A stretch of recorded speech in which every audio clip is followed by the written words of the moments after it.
열왕기상 14장 1절에서 20절까지의 말씀입니다.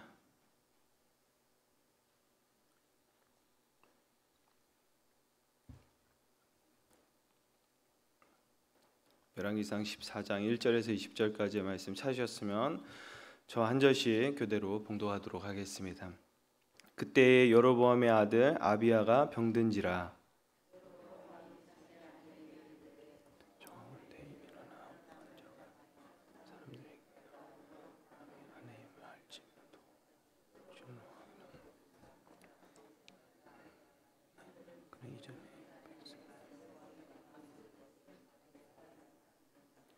그대의 손에 떡 10개와 과자와 꿀 한 병을 가지고 그에게로 가라. 그가 그대에게 이 아이가 어떻게 될지를 알게 하리라.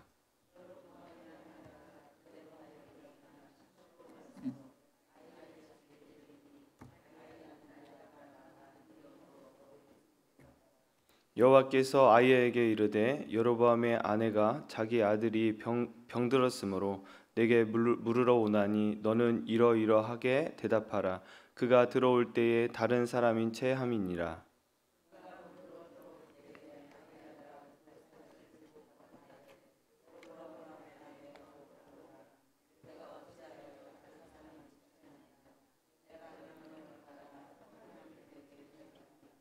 가서 여로보암에게 말하라. 이스라엘의 하나님 여호와의 말씀이 내가 너를 백성 중에서 들어 내 백성 이스라엘의 주권자가 되게 하고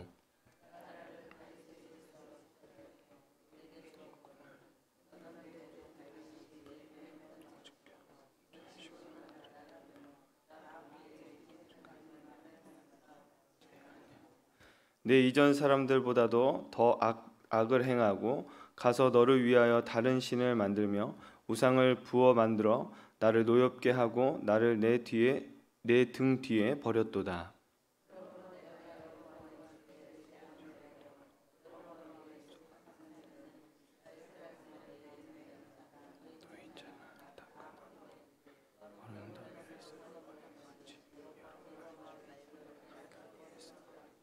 여로보암에게 속한 자가 성읍에서 죽은즉 개가 먹고 들에서 죽은즉 공중의 새가 먹으리니 이는 여호와께서 말씀하셨음이니라 하셨나니.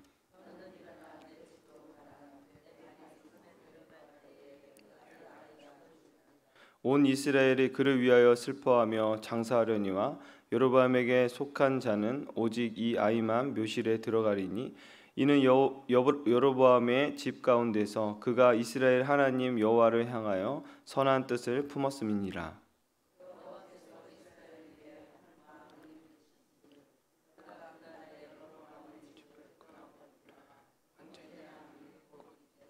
여호와께서 이스라엘을 쳐서 물에서 흔들리는 갈대같이 되게 하시고 이스라엘을 그의 조상에게 주신 이 좋은 땅에서 뽑아 그들의 강 너머로 흩으시리니 그들이 아세라 상을 만들어 여호와를 진노하게 하였음이니라.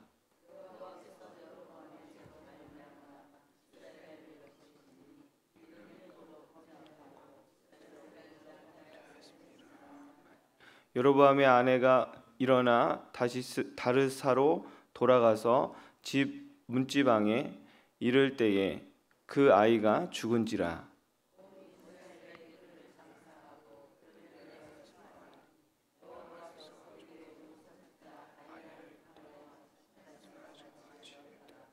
여로보암의 그 남은 행적 곧 그가 어떻게 싸웠는지와 어떻게 다스렸는지는 이스라엘 왕 역대지략에 기록되니라.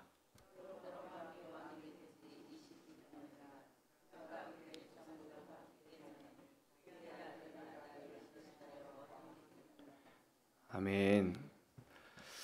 인생을 살다 보면 정말 뜻하지 않는 사건을 우리가 마주하게 될 때가 있습니다.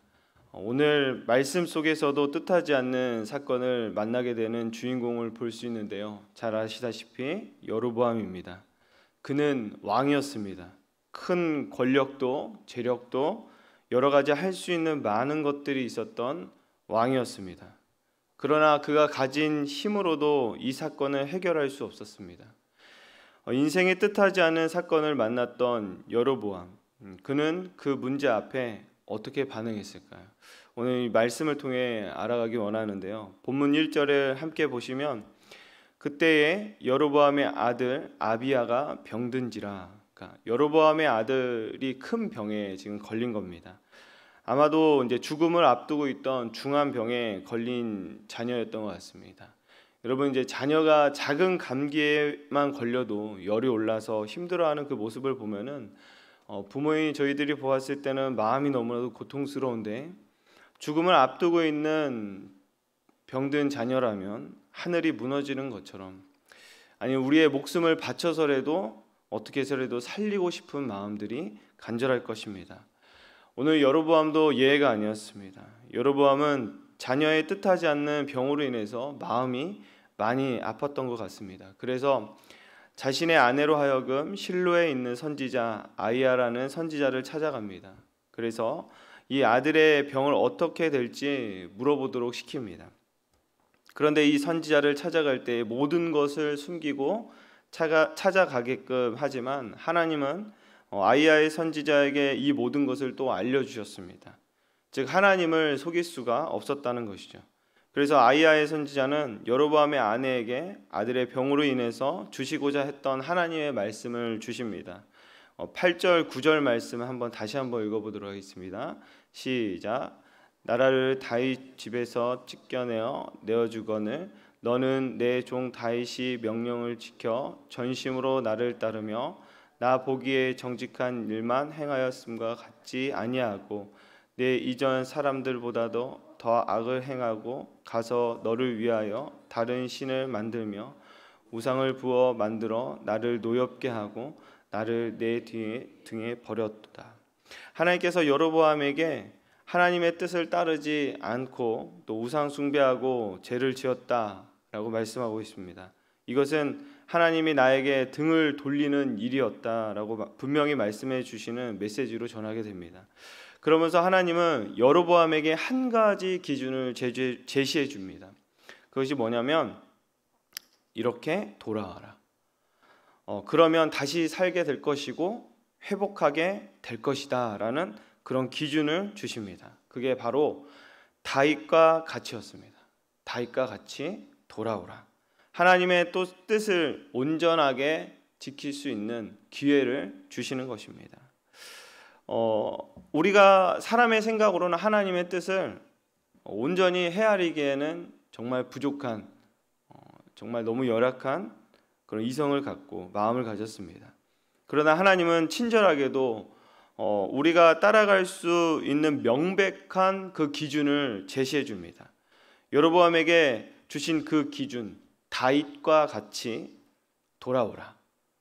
그 기준을 주십니다. 여로보암처럼 저의 삶에도 또 여러분들의 삶에도 하나님께서 분명히 주시는 명백한 기준들이 있었을 거라 생각이 됩니다.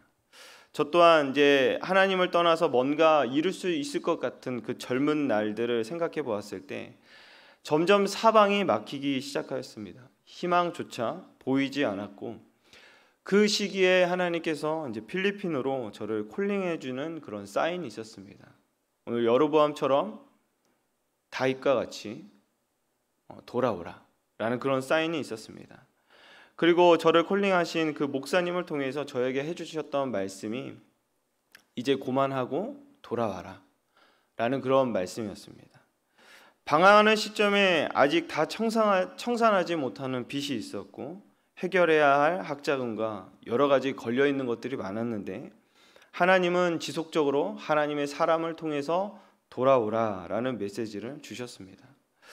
그때는 이제 믿음보다는 두려움이 더 앞섰습니다. 그래도 돌아가고 싶은 마음이 더 간절했습니다. 돌아가서 하나님 말씀 앞에 서니 그 어렵고 힘들었던 삶이 차곡차곡 청산되어지며 하나님께서 온전케 하시는 저의 모습을 발견하게 되었습니다. 내 인생 가운데 뜻하지 않는 사건이 찾아올 때가 각자의 삶 가운데 다 있습니다. 내 이성으로는, 내 감성으로는, 내 감정으로는 이해되지 않는 어려움들이 찾아올 때가 참 많습니다. 그러나 돌이켜보면은 내 인생에 뜻하지 않는 그 사건이 하나님께서 주시는 돌아오라는 사랑의 메시지일 수도 있다는 것입니다. 그 하나님의 메시지 앞에 겸손히 돌아가는 순종의 사람이 되어서 하나님의 복을 누리는 저와 여러분이 되게 예수님의 이름으로 축복합니다. 결국 여로보암의 아들 아비야는 그 병으로 인해서 죽음에 이르게 되었습니다. 사실 이 죽음이라는 사건은 사람의 생각으로는 하나님의 뜻을 다 헤아리기는 정말 어려운 부분입니다. 혹시 오늘 말씀을 듣는 가운데 여러분들 가운데 주변에 사랑하는 가족과 또 친구들 먼저 하나님께 보내드린 분들이 계시다면, 아직 이해되지 않는 상황 속에서 여전히 씨름하고 계시는 분들이 있다면 오늘 이 시간에 하나님의 놀라운 위로가 있게 축복합니다.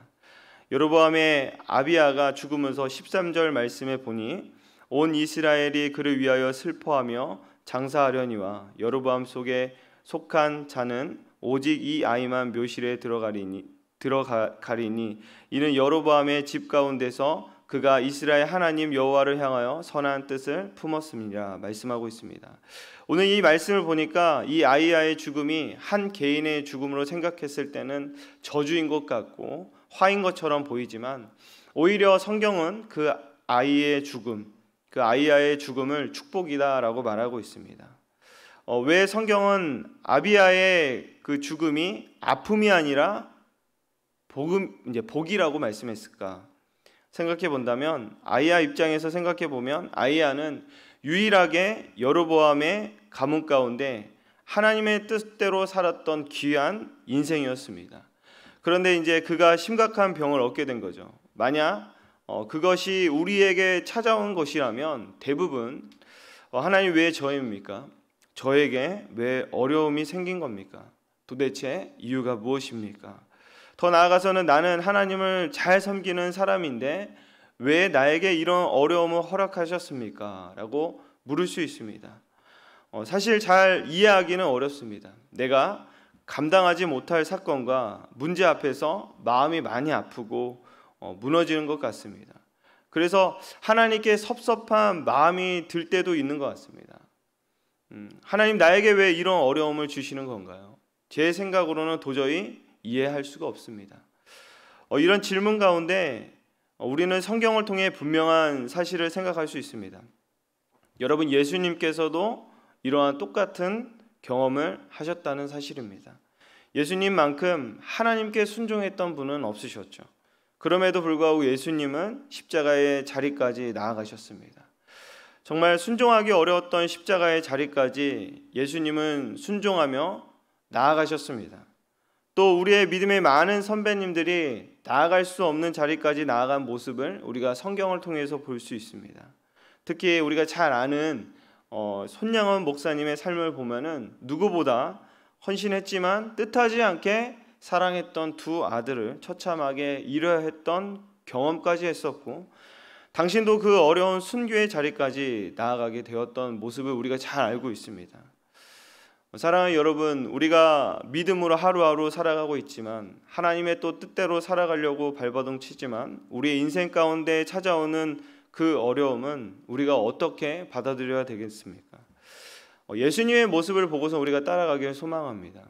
예수님을 원망하지 않으셨습니다. 그리고 예수님을 따랐던 제자들도 원망하지 않았습니다. 왜냐하면 그것은 나는 불완전하지만 우리 하나님은 완전하시기 때문에 불평하지 않고 따라갈 수 있었다는 것입니다. 그것을 바라보는 그 믿음과 신뢰가 그 아름다운 믿음의 길을 걷게 한 것이라는 것입니다. 오늘 우리의 삶의 자리 가운데 이해되지 않고 마음에 정말 받아들일 수 없는 그 삶의 현장에서도 여러분 어떻게 반응하시겠습니까? 당연히 그것만 보면은 불평이 나올 수밖에 없고 이해가 안 될 수도 있습니다. 매일 마주하는 우리의 삶 가운데 이해되지 않는 문제와 어려움들이 찾아옵니다. 근데 오늘의 말씀처럼 하나님이 왜 이런 시간을 허락해 주셨을까? 먼저 물으시고 또 우리를 향한 완전한 선한 계획을 갖고 계신 그 하나님을 신뢰하면서 한 걸음 한 걸음 쫓아가는 저와 여러분에게 소망합니다. 우리 인간은 다 불완전합니다. 하지만 우리가 믿고 또 우리가 따르는 또 우리를 사랑하시고 우리를 품어주시는 그 하나님은 우리의 창조주시여 우주 만물을 지금도 통치하시고 완전하게 우리를 계획하신 그 완벽하신 하나님이심을 여러분 믿으셔서 오늘도 믿음으로 승리하시는 저와 여러분에게 축복합니다. 오늘 찬송가 321장 찬양하며 나아가도록 하겠습니다.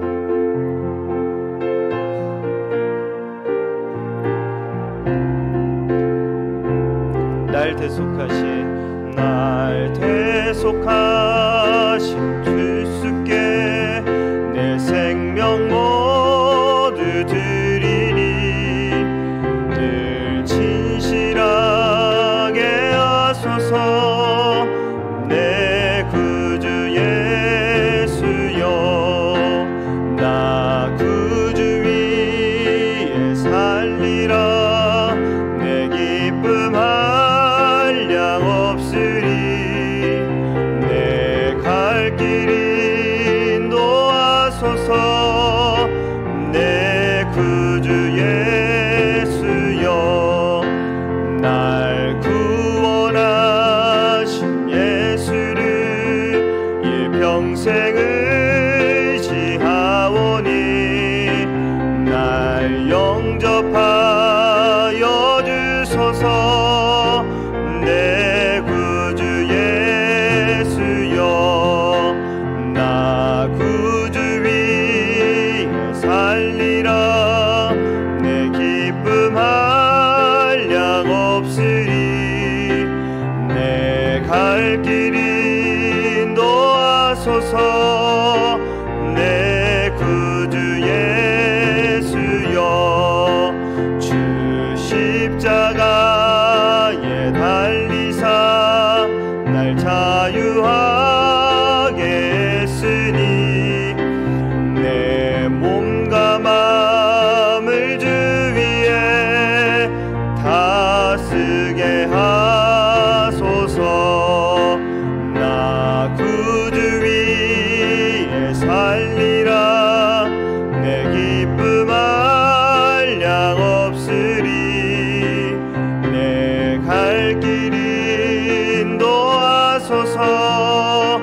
내 구주 예수여